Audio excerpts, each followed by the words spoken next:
And hello, everybody. All about the gyro here. Greetings to you from a sunny and cool Nashville, Tennessee. Hope all of you are well. And here she is, the brand new BMW M4 GT3. And looking at it from the back, that's a sharp looking car. The front, definitely more aggressive than I was expecting. A little bit less of that rounded feel that you saw in the Z4, the car that's replacing, and its little brother, the GT4 variant. So what I'm going to do is I'm going to set this car up with a medium downforce sprint configuration. We are here at Spa, and as I drive the car around, I'm going to give you some initial impressions and tell you how it compares to the other new GT3, that being the Lamborghini Huracan Evo GT3. Now, one of the first things that you will need to do is configure your brake bias, ABS, traction control to your preference. Like I said, I'm using the default iRacing medium downforce sprint setting. Now, I'll show you this briefly here before we get started. That in this setup, on this car, 11 is the most support, 12 is off. It starts you off at 1, but keep that in mind. For traction control, 9 is the maximum. I'm doing 6, but I may go down to 5. And you want to keep it at 1. That's the full octane fuel map. 6 degrees, it does have your aero calculator, standard low pressures. Let's give it a whirl. Now, pit lane speed limit is 37 miles per hour. You're going to notice right off the hop is that dash. Notice in the upper left corner, and I use imperial measurements, my apologies to the metric fans out there, it starts yellow to warn you that the tires are not up to temperature. As you go through your run, you'll see first the fronts and then the back go from yellow to black. That means you know when you can absolutely push it. That's the first thing you'll notice on the dash. Secondly, I like the colors. It tells me the difference between traction control and ABS. For me, compared to the Lambo, this is an easier dash to read, but your mileage may vary.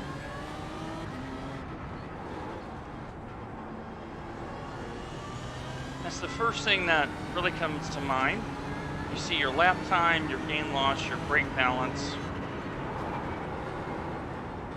Now, let's talk about the car briefly. So this is a car that is being released into the wild, both virtually and physically. So, one of the things you'll notice when you get the car is it says prototype. It's not yet made it into production. So, expect this car to change, which is why I'm using the default setup. We're here at Spa, and want to give this car a full shakedown run of a few laps and tell you my thoughts. Make sure you like, follow, subscribe.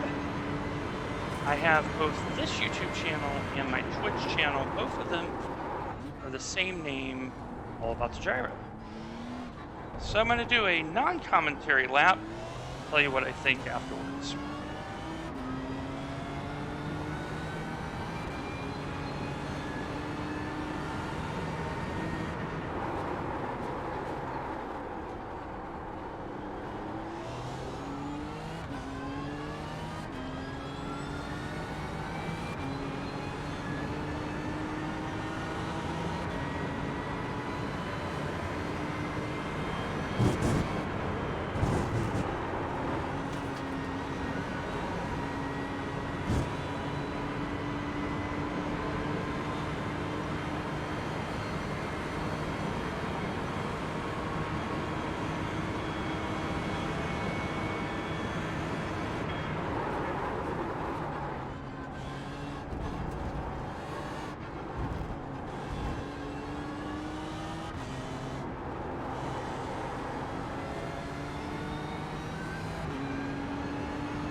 That last lap was a 226.2.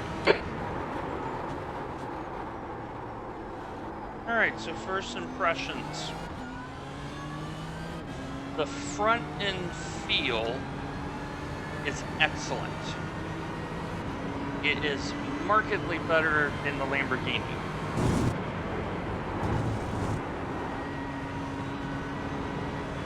In the Lambo, you have to do some work from the baseline setup to feel the front end in slow and medium speed corners. In this car, because it's a front engine car versus a Lambo, which is same configuration, chassis and engine as the Audi, the mass is behind you. So the front end feel is definitely more noticeable. The second thing I'm noticing is this car really shows you when you do right, but more importantly, when you do wrong. It's a very approachable car.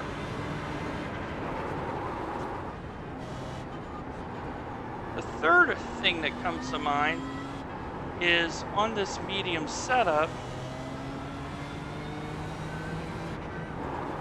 I can tell you where you can wring a lot more speed out of it.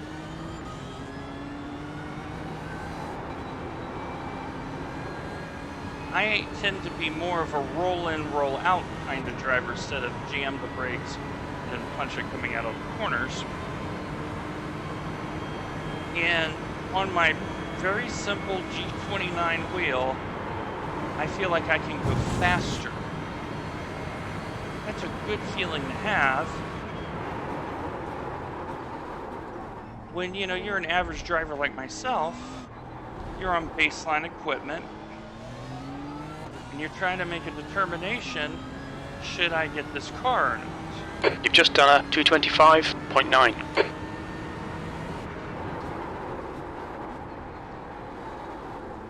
That leads me to the next question.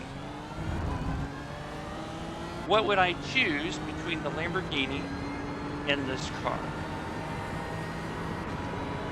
Well, there's a couple things I think have to be sorted. First thing is, how's the tires in terms of wearing? Because this is a front engine car, I would be curious to see how the wear rates are during a full race cycle. Now, VRS Sprint, 40-minute race with mandatory pit stop. IMSA is 45 minutes with a mandatory pit stop. So,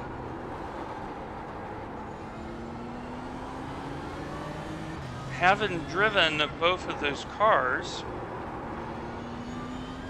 and having the Audi R8 was my GT3 car last year, if you were to say, okay, which of the three would you choose? It's this car, hands down. Because you can feel the front end, which is very important for average racers. Now, if you're an advanced racer, you may prefer the mid-engine car. I, for one, actually started liking the McLaren toward the end of the last season. So, for sure, this is a very comparable car. So it comes down to the ultimate question.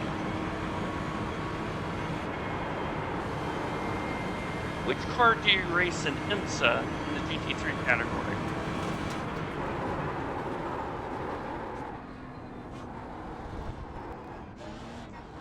Well, to me, it's a very straightforward answer. It's this car right here. Your lap time was 226.0. That puts you 0.1 off your best. The aero feels better in this car. can get on it as you just saw there, but you can save it. The Lambo, when you get on it, it will break away from you easier. That's because the engine's in the back. It's going to do that. It's the nature of mid-engine cars. So for someone who is entering GT3 in earnest, once you get your B license, for IMSA, yeah, this is the car I would pick. Absolutely.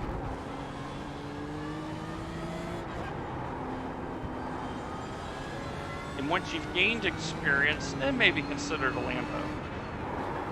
They do drive differently. Now, VRS Sprint. There you have a little bit more options. I'd still pick this car.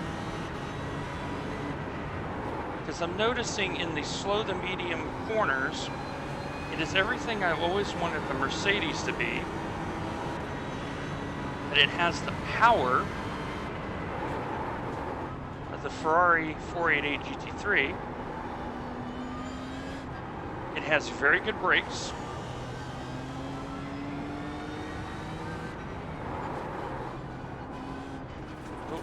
Even though I drove that corner like a Muppet. Notice it was forgiving. It didn't punish me for being that foolish at Stavelot. So, VRS Sprint, I'd buy this car. IMSA, I'd buy this car. So, the ultimate question, do you spend your hard-earned money on this car? Abso-freaking-lutely. It is an excellent feeling car.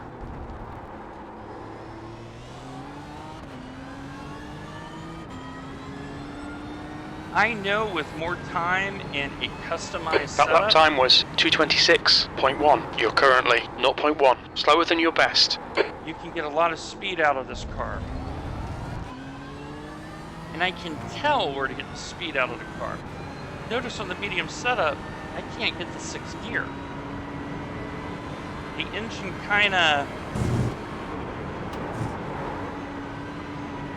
runs out of vavoom with the amount of wing we have. Now to reiterate, these are all in imperial numbers. So 150 mph is 240k.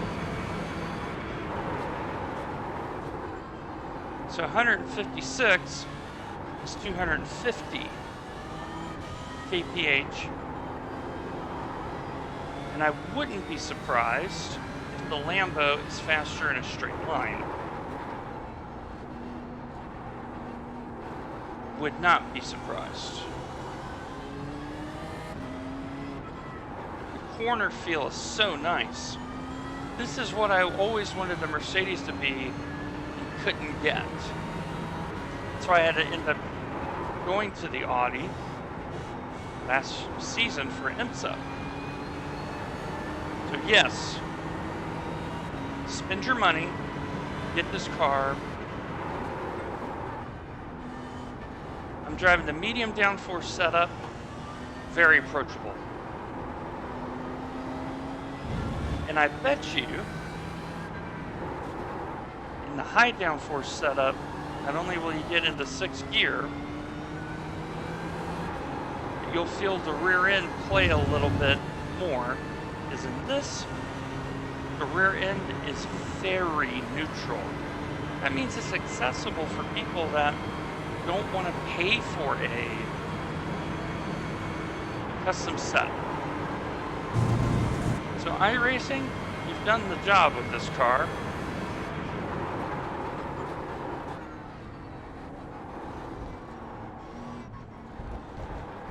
So much so that in endurance racing in GT3,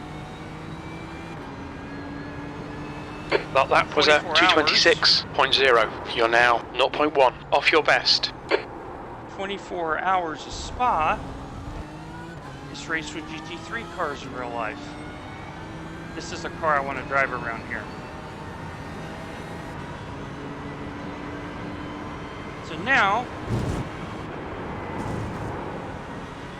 as we bring the video to the close, I'm going to test the brakes here from 150 miles per hour, 240 kph, down to 0 and see what it does.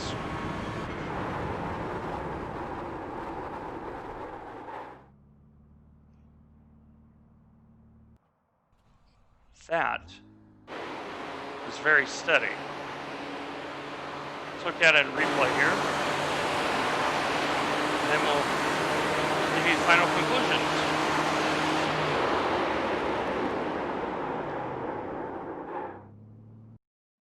No lockup, just very straight. So, the BMW M4 GT3. Buy this car.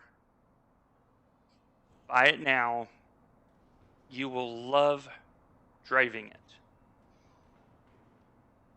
I think it's a better all-around car than the Lambo. I only drove a few laps here, and I could see where the car was showing me where I could gain time and where I could drive it better. This, one of the better cars on the service, and you can get it today, right now. Anyway, my friends, I bid you adieu. Make sure you like, follow, subscribe. I look forward to seeing you in the next video, and make sure you take care of yourself and take care of one another. So long for now.